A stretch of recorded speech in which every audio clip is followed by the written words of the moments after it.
Үй бүлөдөгү ынтымактын эң негизги сурматы бир туугандарын дин кармалыш керек. Эркектин каалаганындай, аялдын каалаганындай эмес, Кудай Таалам каалагандай жашоо боло турган болсо, ошол үй иншалла бакытталай келет. Үй бүлөнүн бактылуу болушунун дагы бир шарты үйдөгү адал ырыскы. Аз болсун, бирок адал болсун. Эркектин тапканында барака болот.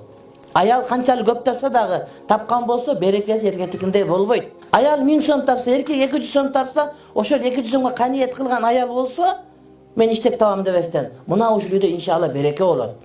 Үйдө эгер эркек кор тутулса, ал аялды башка эч ким урматтабайт. Аял канчалык үйөсүн бийик көтөрсө, ошол эркек эл урматтаса, ошонун аял ошого жаш урмат кете берет.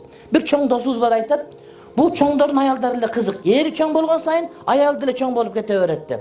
Ошондой да. Эрин шайлагасын президент кылып, ага кол ташып аялы бар, первая леди болуп. Ага добуш берген эмеспиз. Бирок ошону ошого жеткирген аялы себеп болгон.